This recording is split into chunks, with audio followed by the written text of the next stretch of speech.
What's going on, everybody? Armond, Wake Up here. JP. This is Kairos Culture.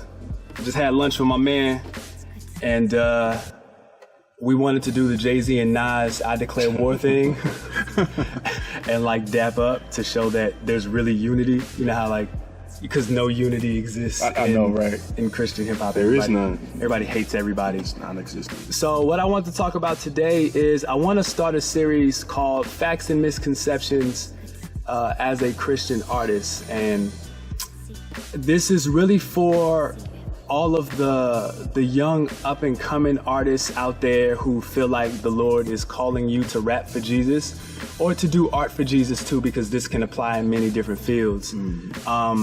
You know, JB and I were talking about how, you know, we wish somebody would have kind of pulled us to the side and gave us game as far as, you know, X, Y, and Z, a myriad of things, because it really would have allowed us to essentially, you know, guard our hearts in a way that would have prevented a lot of bitterness and, you know, frustration and disappointment, you know, go down, you know what I'm saying? For sure. I think like having, what were we talking about? Like just having the hopefulness, if that's even a word.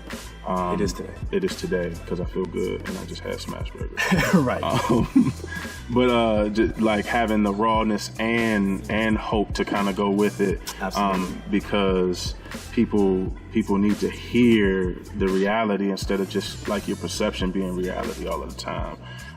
If you get to hear how to navigate through things, it's easier to present who you are as opposed to like presenting with the perception of what you should release or who you should be, and giving that to the world. Well, then ultimately people are going to be asking you like, well, who are you? Yep. And why don't you give me a different perspective than what's already out there? Yep.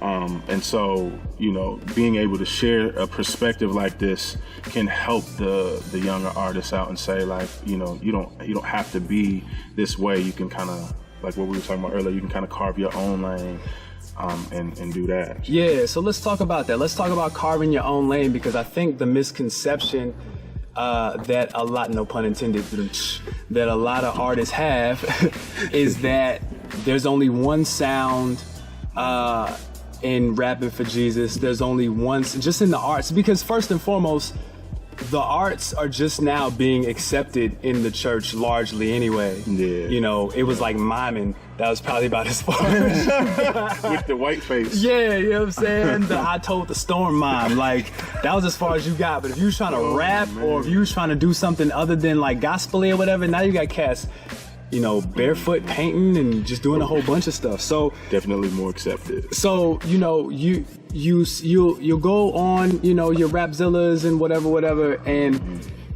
you see, and this isn't gonna turn into a bash Rapzilla post, because I have absolutely no problems and issues with Rapzilla whatsoever. But what I noticed that what young artists do is that they'll look and they'll see the primary stuff that's posted, your Lecrae's, your Andes, et cetera, right. And then they think that that's the way that you're supposed to get in. Right. And if we are serving Christ, if we are serving the Creator, then that means that He's given us the ability to be creative, and we are fearfully and wonderfully made, which means that you have the ability to carve out your own lane. And now is a better time than any to flourish in your own lane, where you don't even like have to do what you think you see works and be successful. Yeah, absolutely. And what I think ultimately too is like everybody has people attached to their calling, right?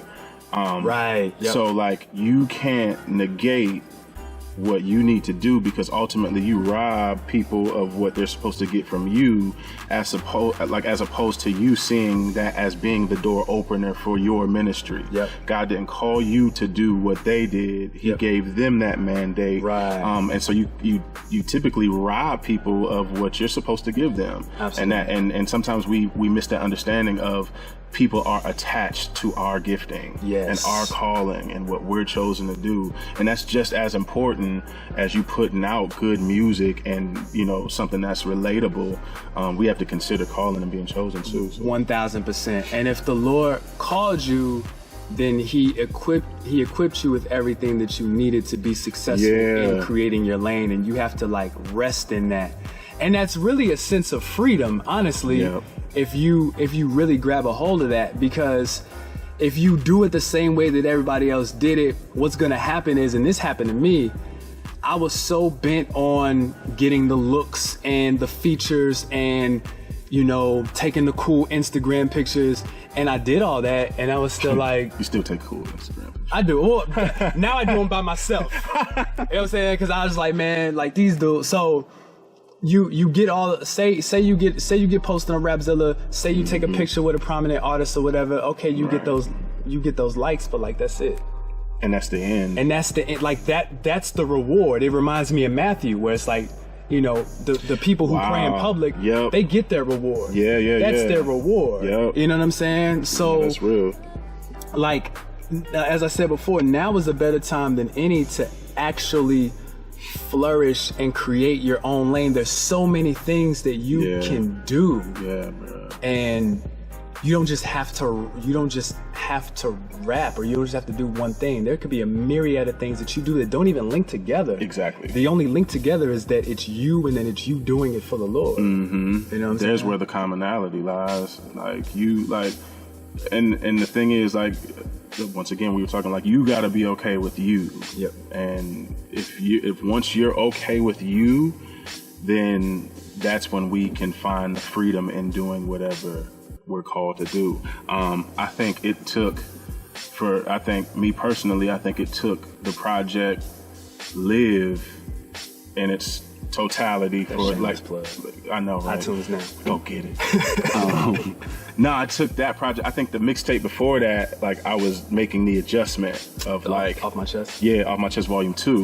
I think I was making the adjustment of realizing, like, I don't have to make what's popular or relevant now to be accepted by like these other streaming and blogging sites and stuff like that. Like, once I authentically said, this is who I am, this is the voice that I have, and I have to be okay with that voice, I think that's when I began to experience people who I didn't even know saying, you know, I can relate to this, or this was the voice and I couldn't find a way to say it, or you find out like what your ministry really is. Absolutely. Once you find the freedom in that. And so it may take you a while to find what your voice is, but you got to try to at least find what that voice is, and not be comfortable in finding somebody else's voice and you like sitting with that voice, like, or not speaking at all. You know what I'm saying? Like, you have to like find a way to do that. So and let's talk about acceptance. Like, oh man, why is that such a big deal? You know what? For artists, like, one of my mantras in life is that I don't rap for other rappers. Because all they're listening for, they're either listening for, one, are you better than them, or are they better than you, or are you better than them? They're judging that, and then they want you to hear their stuff too. Like, more important than artists telling me, yo, you're dope, are the conversations that I have after the shows, or the DMs that I get from people who said what you said related to me in this way. You know what I'm saying? Like, that's what we're doing it for, not for the acceptance of our peers, because in all honesty, if that's such a big deal, it'll come if you're dope. Right. Like, I think it all goes back to where you put your concentration on, like what you put your concentration on. Like, is it the acceptance, or have you accepted the call? You know what I'm saying? Like, I know it's ooh, that was so deep, right? No, but like in reality, it's almost like where do you find your value? You know, ultimately, because if you, like, what you got to understand is, if you keep putting your value in other people, it's always going to change. It's never going to be the same value, right? Absolutely. So they could love you 1 minute, and then the next project you put, it's like, like, your value is now 0. You're trash. Well, it was 10, but now it's 3. And it's going to be forever. And you're always going to go on this emotional roller coaster of what your value is, because you don't know it. And absolutely, I think like, we do so much. I think maybe because it's presented that way all of the time. It is. You know what I'm saying? Like, you have to be this way to be accepted by this group of people. That's exactly what it is. You know what I'm saying? Exactly and we're here to kind of like buck up against that and say, no, that's not how he created it to be. Or else he wouldn't have given us so many ideas. Like you talked about, like the creator is creative. And so it's like, why don't we rest in that, like, most of the time? I think we have a problem with Christ being enough. Man, yeah, that's heavy. Like, really saying, like, yo, I'm doing this for Jesus. Like, it's become so cliche that for a lot of people it's lost power. Yeah. But if we believe that all other ground is sinking sand, and if Christ is really the solid rock that we stand on, then doing it for him should be enough. And when you do it for him, you know, it's seeking first the kingdom and then getting the righteousness added. But in turn, we seek the righteousness and then try to add the kingdom. That's deep. That's it. That's what we do. Talk about me. You just hit it. Hey man, I'm coming soon. Revelation. You know what I'm saying? So I just wanna wrap it up just by saying, if you're an artist, and I know we just kind of focused on hip hop, but I think that this is just ministry in general, man. Like, right. You know, go to the Lord with your creativity, with the ideas that you have. Every good idea isn't a God idea. It's just a really good idea. And you can be creative and then still be efficient. But the Lord will give you an idea that will blow your mind. It could start off as one thing and it could morph into something totally different, but you gotta be okay with that. Yeah. So go to the Lord with your ideas, man, and just try stuff and just do what you feel the Lord is placing on your heart to do, and seek him out for the reward, for the fruit. That's another point. It's like, everybody don't have the same fruit. You know what I'm saying? True. Like, I can't plant an apple tree and then get mad when oranges come out.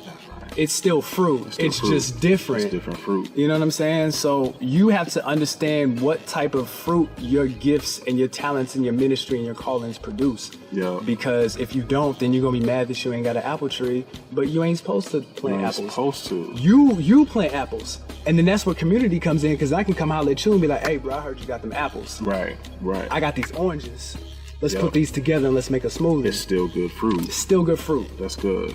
So you got anything else you want? I would say, like, with it going along with the ideas thing, like, and also be okay with if your idea doesn't work the first time, going back to the drawing board. Yes. Like, every idea isn't the best one. You know what I'm saying? Even if it's a God idea, because God will give you an idea just to make you fall on your face. That's right. That'll return you back. That'll get you to return back. But you got to be okay with that.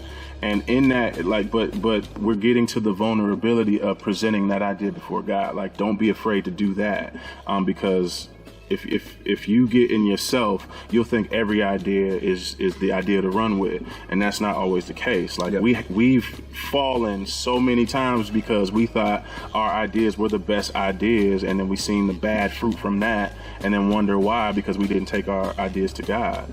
Yeah. So we go ahead. I'm sorry. No. I was just gonna say, like, so we got to be okay with that step, like presenting those ideas, and like you said, like if God takes it, makes it what it is, and we see the good fruit from that. Absolutely. All right. Well, we're gonna wrap this up.